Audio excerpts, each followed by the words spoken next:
My ex started a social media campaign about how toxic I was after she left. I didn't respond. I just let her rant. Then her best friend sent me screenshots of her admitting she made it all up.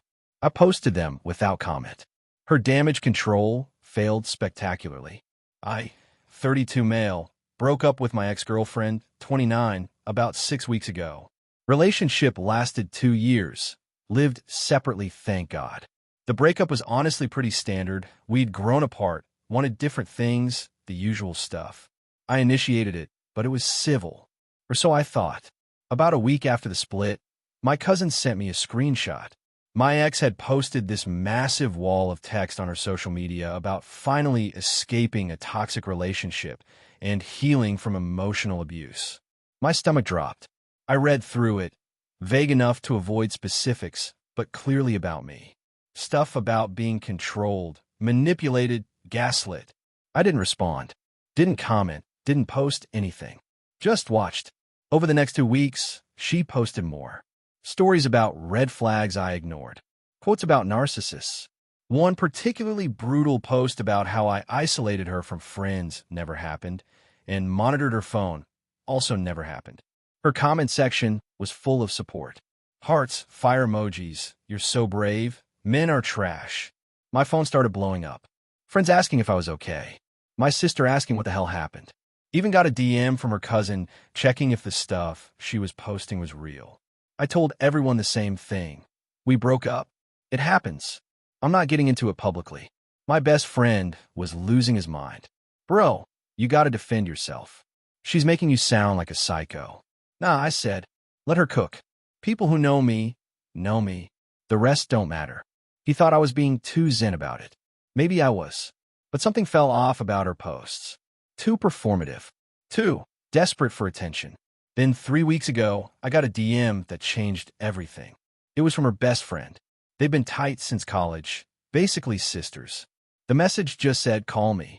You need to see something. I called. She sounded upset. Look, I can't do this anymore, she said. What she's doing isn't right. What do you mean? The posts. The whole toxic ex thing. It's BS. She's been bragging to me about how many likes she's getting, how people are feeling sorry for her. She literally told me last week that making you look bad was easy content, and her follower count went up by 200. My blood went cold. You're serious. Dead serious. I'm sending you screenshots. She doesn't know I'm doing this, but you didn't do anything she's claiming. I was around you guys all the time. You were actually a really good boyfriend, and she's rewriting history for internet points. The screenshots came through. Private messages between my ex and her best friend. OMG, the engagement on my posts is insane. Might start a whole series about recovering from toxic relationships. LOL. Is it bad that I'm kind of enjoying this? Like finally people are paying attention to me. He's too much of a coward to respond publicly. Probably feels guilty. Good. And the worst one. None of it was that deep, but trauma sells. People eat this stuff up. Already got 3 brands reaching out about partnerships. I sat there staring at my phone for a solid 10 minutes. Why are you sending me this? I asked her friend. Because it's wrong. She's lying. And honestly, I'm done being her echo chamber. We got into it last night because I told her she was going too far and she called me a traitor. So yeah, do what you want with these. I thanked her and hung up. Spent the whole night thinking about it. Part of me wanted to blast the screenshots immediately, but something told me to wait. Be strategic. I saved everything. Backed it up. Then I posted them. No caption. No explanation. Just the screenshots, crystal clear, with her profile picture visible in the messages. Posted them and turned off my phone. Update 1. Holy hell. Did not expect this to blow up like it did. So I posted the screenshots around 8 p.m. on a Thursday. Left my phone off until the next morning. When I turned it back on, I had 200 plus notifications. My post had been shared 89 times, screenshot and reposted all over. My ex's damage control attempts were something else. First, she deleted all her toxic ex posts. Every single one. Gone. Then she posted, taking a break from social media to focus on my mental health. Some people will twist your words, and I'm not engaging with negativity. Too late. Screenshots exist forever. People were posting her old rants side by side with the messages I'd shared. The comments on her mental health break post were brutal. "Girl, we saw the receipts. So you lied about abuse for engagement? Seek help." The audacity to play victim after getting exposed. But she wasn't done. Around noon, she posted again. "So much for that break. I'm getting messages asking about screenshots going around. Those are fake. My ex hacked my account and fabricated conversations. I'm exploring legal action." Her best friend, the one who sent me the screenshots, commented publicly, "They're not fake and you know it." I sent them to him myself. "Stop lying." The fallout was immediate. My ex deleted that comment, blocked her best friend, then posted, "It's heartbreaking when people you trust betray you. I'm learning who my real friends are." Her best friend wasn't having it. She made her own post with more screenshots, including ones where my ex talked about milking the breakup for content, and people are so gullible about relationship trauma. That's when things got really weird. My ex's mom called me. Actually called my phone. "You need to take those posts down immediately," she said. "No hello. No how are you. No thanks." You're ruining her life. She's getting death threats. People are attacking her online. Maybe she should have thought about that before lying about me abusing her. She never said abuse. She said toxic. That's different. Is it though? She implied I was controlling and manipulative. That's abuse accusations without saying the word. You're being vindictive. This is harassment. I posted screenshots of her own words. That's not harassment. That's evidence. She sputtered for a minute, then hit me with, "She's struggling with depression. You know how fragile she is. This could push her over the edge." The manipulation attempt was so transparent, it was almost funny. If she's struggling, she should probably log off instead of posting 6 times today, calling me a hacker and a liar. Her mom hung up on me. That same day, I started getting DMs from random people. Some supportive, "Good for you for standing up for yourself." Some weird, "Can I interview you for my podcast about toxic women?" And some straight up hostile. One girl sent me a whole essay about how even if she lied, posting private conversations is a violation of trust and makes you just as bad. I didn't respond to any of them. But my ex wasn't done with her comeback tour. She went on her other best friend's podcast, because of course she has a podcast friend, and told her side. I didn't listen, but my cousin did and sent me the highlights. The screenshots were out of context. She was venting in private and didn't mean it. I was abusive in ways that don't leave evidence. Her ex-best friend was jealous and wanted attention. She's in therapy processing the trauma I caused. The podcast friend ate it up, kept saying stuff like, "Your truth is valid," and abusers always find ways to flip the narrative. The podcast episode got ratioed so hard in the comments that they disabled them. Meanwhile, my life was fine. Weird, but fine. A few people I barely knew unfriended me. But my actual friends, the ones who mattered, had my back. My family knew the truth. My coworkers who followed the drama thought it was insane, but didn't treat me different. I went to my buddy's birthday party that weekend, and someone goes, "Yo, aren't you that guy whose ex made up abuse allegations?" My friend jumped in. "Yeah, and he handled it perfectly. Didn't say a word, just posted the receipts." Savage. I respect it. It was surreal being casually discussed like a minor internet celebrity, but whatever. Then Monday happened. My ex posted a 10-slide Instagram story. Each slide was a different defense. Slide 1. Let's address the elephant in the room. Slide 2. Those screenshots everyone is sharing. Slide 3. I was venting to a friend during an emotional time. Slide 4. My words were taken out of context. Slide 5. Trauma makes you say things you don't mean. Slide 6. My ex violated my privacy by sharing private messages. Slide 7.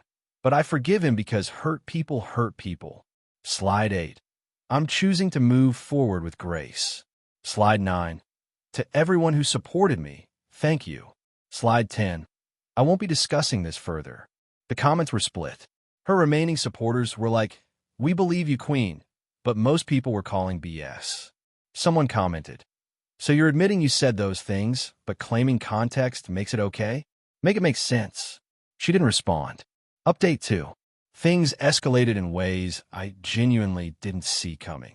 So after my ex's 10-slide non-apology, I figured the drama would die down. Wrong. She went full scorched earth. First, she started a burner account. I know it was her because she used the same profile style and speech patterns. This account started posting anonymous tea about me. Stuff like, a guy I know cheated on his GF multiple times but played victim when she exposed him. Men will gaslight you into thinking you're crazy, then act innocent online. Watch out for guys who post screenshots. Classic manipulation tactic. Not subtle at all, but her followers ate it up, sharing it like it was breaking news. Then she got creative. She somehow got my Venmo username. We'd split bills before, and sent me a request for $300 with a note. Emotional damages from your harassment campaign. I declined it. She sent it again, and again, 5 times, each with a different petty note. Therapy bills from your abuse. Compensation for defamation. Pay up or I'm filing a police report. This is your last chance. Lawsuit incoming. I screenshot all of them and posted them with a caption. When the lies don't work, try extortion, I guess. Her response? She claimed I was financially abusing her by refusing to pay. Posted this whole thread about how refusing to compensate victims is a power move abusers use. The mental gymnastics were Olympic level. But here's where it got really messy. She convinced her younger sister to help with what I can only describe as a stalking campaign. Her sister started showing up places I went. Coffee shop I frequent. She's there, taking photos of me, looking unbothered while her sister suffers. Grocery store? Same thing. She even showed up at my buddy's place during a game night and tried to talk sense into me through the door. My friend told her to leave, or he'd call the cops. She posted about being threatened by his enabler friends. I was getting genuinely creeped out, but also fascinated, like watching a slow-motion car crash. Then came the workplace angle, but not the usual way. She didn't contact my job. Instead, she found out where my sister works. They're connected through some mutual acquaintance, and started harassing her. Sent her messages about how I'm dangerous, and she should be careful, and family members of abusers need to hold them accountable. My sister blocked her immediately and told our parents. My dad, who's usually super chill, left her a voicemail that apparently made her cry. Don't know what he said, but knowing my dad, it was probably something devastatingly calm and logical. Her mom called again. Different tactic this time. We need to settle this like adults, she said. Face to face. You, me, and my daughter. Hard pass. She's willing to apologize if you delete the screenshots and admit your role in the breakup being messy. My role? I broke up with her respectfully, and she launched a smear campaign. She's embarrassed. You humiliated her online. She humiliated herself. I just provided evidence. What do you want from her? Money? A public apology? Just tell me what it'll take. The desperation was wild. Like they genuinely thought this was a negotiation. I want nothing. Tell her to stop sending her sister to stalk me, stop the Venmo harassment, and move on with her life. She can't move on when you're still posting about her. I haven't posted about her in 2 weeks. Everything since then has been her continuing the drama. Silence. Then, you're enjoying this. You're a sick person. She hung up. That weekend, my ex tried a different approach. She posted a healing journey update with a photo of her crying, obvious selfie mode, full makeup, good lighting. Caption: sometimes your abuser's friends and family will never believe you. That's okay. I know my truth. I'm learning to find peace in knowing I survived. To anyone going through similar, you're not alone. Your trauma is valid even without proof. The comments were a war zone. Half were supportive, half were calling her out for continuing to play victim after being exposed. But the really wild part? She started a support group for survivors of relationship trauma who were smeared by their abusers. I wish I was joking. She literally created a whole group chat and was recruiting people who'd been through similar situations, positioning herself as some kind of advocate. One of the group members reached out to me, someone who actually had been abused and was genuinely seeking support.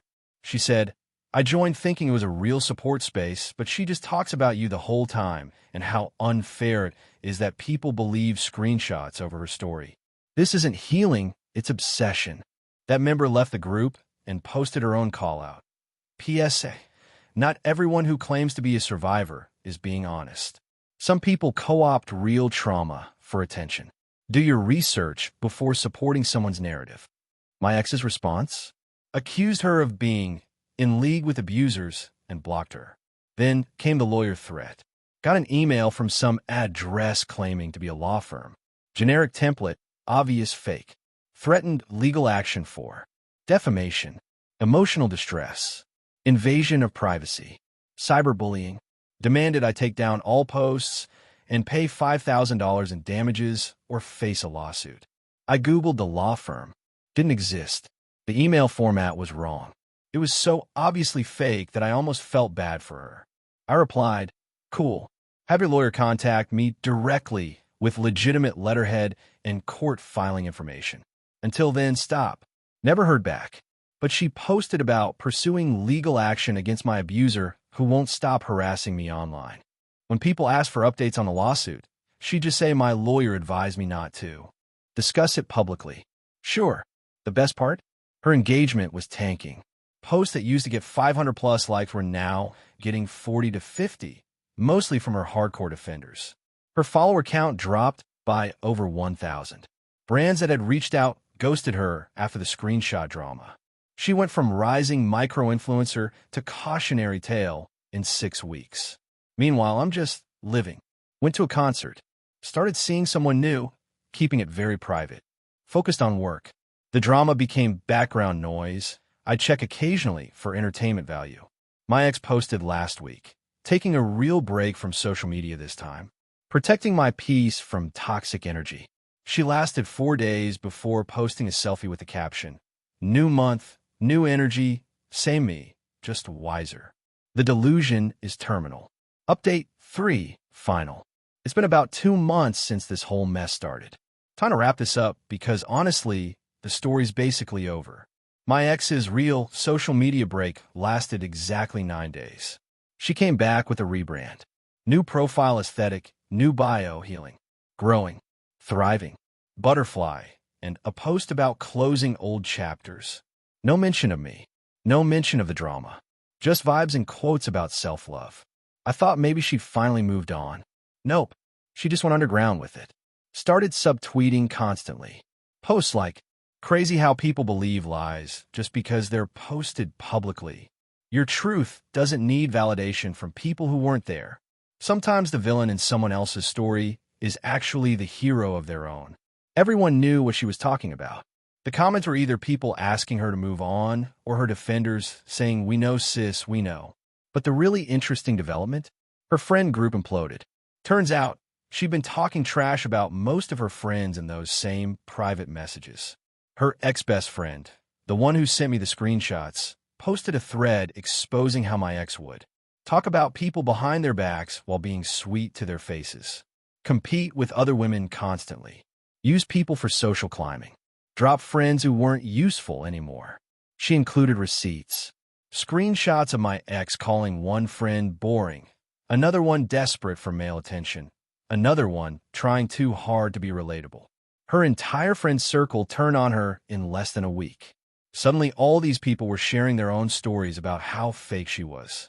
Girls she'd been friends with for years were posting, "Wish I'd seen the red flags sooner," and "Glad the trash took itself out." My ex tried to do damage control again. Posted some cryptic thing about people showing their true colors when you're going through hard times. Someone commented, "Girl, you showed your true colors when you lied about your ex for Instagram likes." She deleted the whole post. Then her mom went nuclear. Made a Facebook post defending her daughter against bullies and haters and people who don't understand trauma. Tagged me in it. My mom saw it and lost it. Made her own post. Interesting how some parents enable their children's lies instead of teaching them accountability. My son was falsely accused of abuse, and when he provided evidence proving otherwise, he's still being harassed. Maybe focus on raising an honest daughter instead of attacking people online. Boom. My mom doesn't play. Her mom deleted the post and blocked my whole family. The workplace stuff finally caught up with my ex too. Not through me. I never contacted her job, but her coworkers have been following the drama. Someone from her office reached out to me. Not sure I should have engaged, but curiosity won. Hey, I work with your ex. Just wanted you to know everyone here has been side-eyeing her since the screenshots came out. She keeps trying to play victim at work too, talking about her abusive ex during lunch breaks. Most of us just nod and change the subject now. Her credibility is shot. I didn't respond, but it was validating to know even her coworkers weren't buying it. Last week, my ex made a post that I think was supposed to be profound but came off desperate. I've learned that sometimes you can be 100% honest about your experience, and people still won't believe you. That's okay. I'm at peace with my truth. I don't need anyone's validation anymore. Just me, my healing, and my growth. Folded hand sparkles. The comments were mostly crickets. A few loyal defenders. But the engagement was dead. She went from 3,500 followers to 2,100. Her posts average 30 likes now. The brand partnerships she was bragging about never happened. Turns out companies Google people before working with them, and her Google results are rough. As for me, I'm good. Actually better than good. The girl I started seeing is cool. She knows the whole story, thinks it's insane, but doesn't define me by it. We're taking things slow. Work's going well. Got a promotion last month. My boss actually mentioned in the review that I handled external drama with professionalism, which I guess means the story reached my office, but didn't hurt me. My ex-girlfriend's former best friend and I got coffee last week. Just friendly, nothing weird. She apologized again for not speaking up sooner. I knew she was exaggerating for attention, but I didn't realize she'd go full fabrication mode, she said. Why'd you finally send me the screenshots? I asked. Because I was tired of being complicit. And honestly, she was getting too comfortable with lying. It was only going to get worse. We talked for a while. She said my ex had burned pretty much every bridge in her life and was now mostly hanging out with people who didn't know her before all this. She still talks about you, she mentioned. Seriously? Yeah. Still calls you manipulative. Still insists she was the victim. The narrative's just for a smaller audience now. That's the thing about people like my ex. They don't actually learn. They just adjust. I don't think she'll ever admit she was wrong. Not publicly, probably not even privately. She's too invested in the victim story. It's become her entire identity. And you know what? That's a problem now. I stopped checking her profiles about 3 weeks ago. Blocked her, her mom, her sister, the whole crew. They don't exist in my world anymore. Someone asked me last week if I regret posting the screenshots. Nah, not even a little. She tried to destroy my reputation based on lies. Called me abusive, manipulative, controlling. None of it true. She could have just not done that. Could have processed the breakup privately like a normal person. But she chose to weaponize social media for attention and sympathy. She made it public. I just made sure the truth was public too. The consequences she faced, losing friends, losing credibility, losing her influencer dreams, those all came from her own actions. I didn't make her lie. I didn't make her double down when confronted. I didn't make her harass my family or send fake legal threats. She did all that herself. I just refused to let her lies stand unchallenged. And honestly, the whole experience taught me something valuable. Sometimes the best response to crazy isn't matching the energy. It's staying calm, collecting receipts, and letting people show who they really are. My ex showed everyone exactly who she is. And no amount of crying selfies or healing journey posts can undo that. I'm moving forward. She's stuck in a loop of her own making. That's consequence enough. Final thing, if you're going through something similar, my advice is simple. Don't engage with the crazy. Don't match their energy. Just document everything and trust that the truth comes out eventually. People who lie always slip up. Always. You don't have to fight every battle. Sometimes you just have to present the facts and let them speak. And then, let go and live your life. That's what I'm doing. Drama's over. Chapter's closed. Time to focus on what actually matters. Peace.